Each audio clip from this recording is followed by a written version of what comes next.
जहाँ सुहान जाकर उसको अपना बिजनेस कार्ड देते हुए बोलती है कि मैं तुमसे उस दिन बहुत ज़्यादा इम्प्रेस हो गई थी जब तुमने दूही को रिजेक्ट कर दिया था। साथ ही उसे बोलती है कि तुम बहुत ही ज़्यादा हैंडसम हो और मैं तुम्हें एक अच्छा एक्टर भी बना सकती हूँ और इसलिए चाहो तो मेरे साथ में आ जाओ। लेकिन गोवन को तो इन सब चीज़ों में बिल्कुल भी इंटरेस्ट नहीं था और वो वहाँ से उसे मना करके चला जाता है। और जैसे ही वो अंदर जाता है तो दूही और शिव को साथ में देखता है, जहाँ शिव गोवन को शुक्रिया बोलता है क्योंकि उसने दूही की इतनी ज़्यादा हेल्प जो की थी और उसे सारी प्रॉब्लम से जो बचाया था। और साथ ही बोलता है कि मेरी दूही का ख्याल रखने के लिए थैंक यू। अब गोवन को जलन होने लग जाती है क्योंकि उसने मेरी दूही जो बोला था। इस सीन में शिव दूही को पिछले साल हुए मेरे ग्रुप में बहुत बड़े घोटाले के बारे में बता रहा होता है, जो कि काफ़ी सीक्रेट इन्फॉर्मेशन थी। और वही अपना गोवन बेचारा गाड़ी के बाहर था, जो कि सोच रहा था कि आखिरकार ये दोनों अंदर कर क्या रहे हैं इतनी देर से।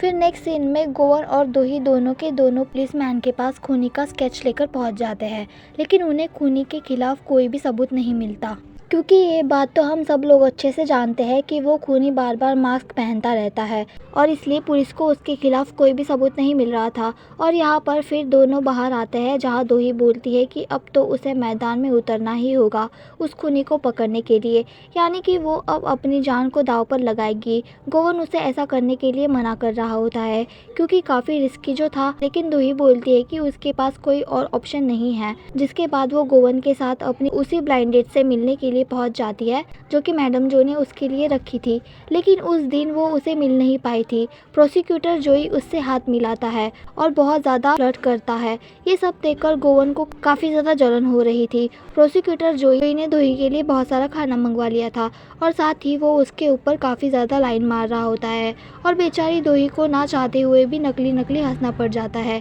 यहाँ गोवन को तो काफ़ी गुस्सा आ रहा होता है उसकी ये सारी बातें और इतनी ऊटपटांग हरकतें देखकर। आखिर में गोवन से रहा नहीं जाता, उसे काफ़ी गुस्सा आ रहा होता है तो वो जल्दी से दूही का हाथ पकड़ लेता है और अपनी पावर का इस्तेमाल करता है, जिससे कि लॉबस्टर जिंदा होकर प्रोसिक्यूटर जोई का मुंह ही पकड़ लेता है, जिससे कि उनके पूरे लिप्स तो फूलकर लाल हो जाते हैं। दूही को भी काफ़ी ज़्यादा गुस्सा आ रहा था और प्रोसिक्यूटर जोई को बोलती है कि हम आज ही अपनी मैरिज को रजिस्टर कर लेंगे।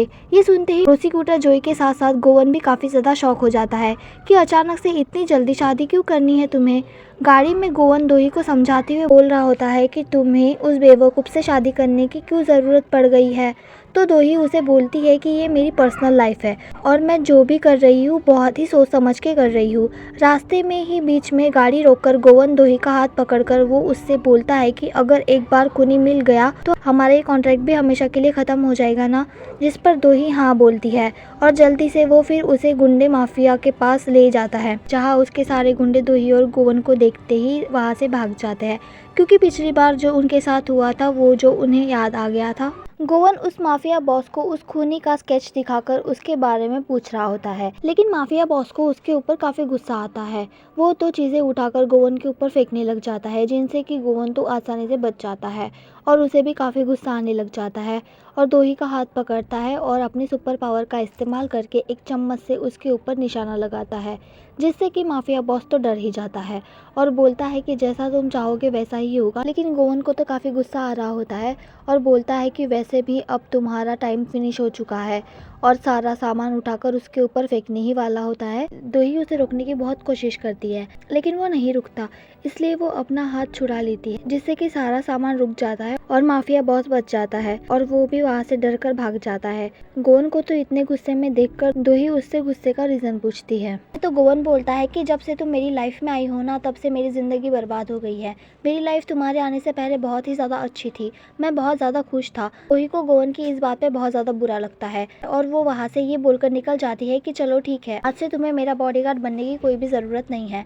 और फिर दोनों अपने अपने रास्ते चले जाते हैं। दूही तो बहुत ही ज़्यादा उदास हो गई थी गोवन के चक्कर में, और जैसे ही वो अपने अपार्टमेंट में पहुँचती है तो हम देखते हैं कि वो खूनी उसका पीछा कर रहा था, यानी कि अब खूनी के पास काफ़ी अच्छा मौका था। जिसके बाद दूही को अपने रूम से कुछ सॉन्ग की आवाज़ सुनाई देती है, जो कि धीरे धीरे तेज़ होने लग जाती है। जैसे ही दूही उसे देखने जाती है तो वो खूनी वहाँ पहुंचकर दूही को बेहोश कर देता है, जिसके बाद वो उसे टेरेस पे लटका देता है।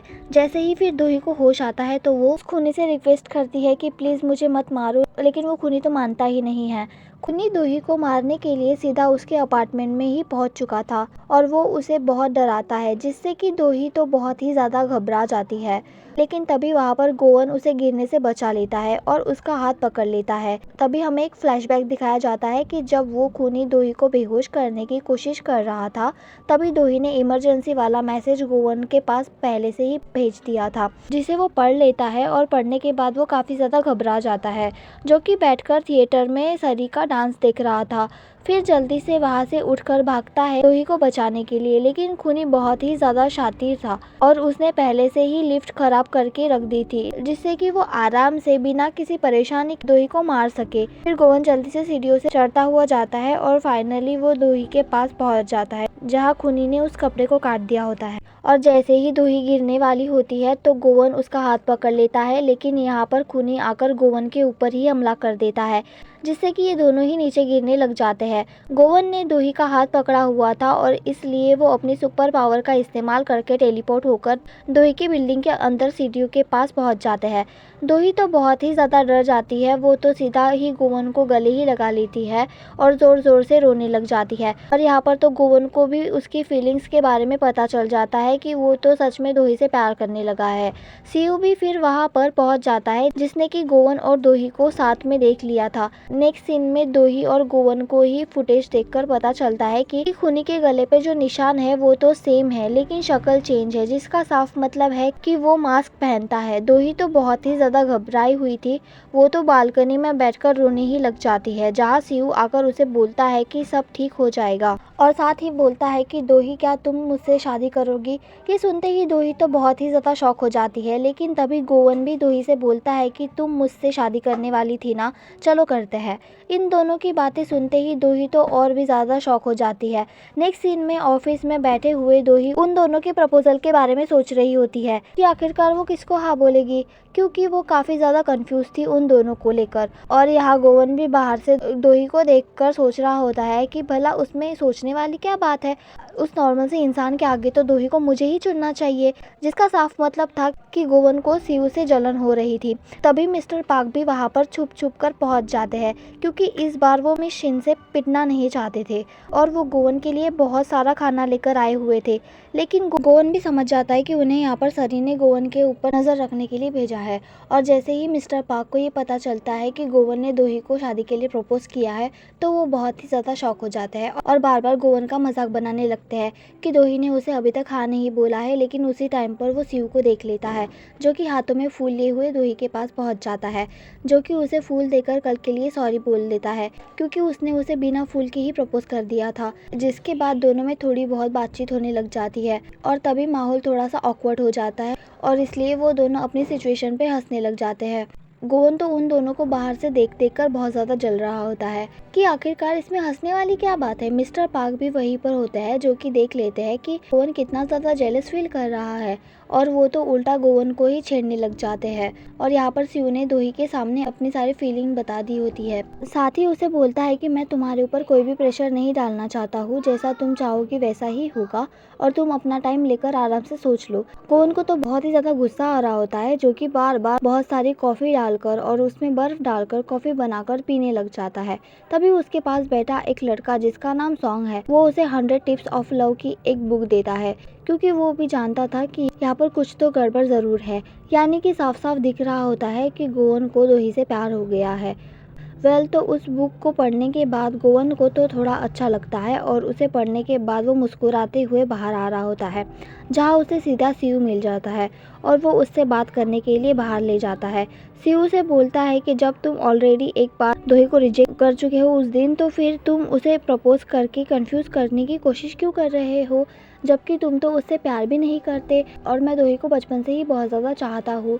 गोवन उसे रोकते हुए बोलता है कि जैसा तुम सोच रहे हो वैसा बिल्कुल भी नहीं है, मैं भी दूही को पसंद करता हूँ बहुत ही ज़्यादा, लेकिन मुझे शादी से डर लगता है और इसलिए मैंने उस दिन उसे मना कर दिया था। लेकिन इस वक्त दूही की सेफ्टी मेरे लिए बहुत ज़्यादा ज़रूरी है। और ये बोलकर वो वहाँ से गुस्से में जाने लग जाता है। नेक्स्ट पार्ट के लिए सब्सक्राइब करें।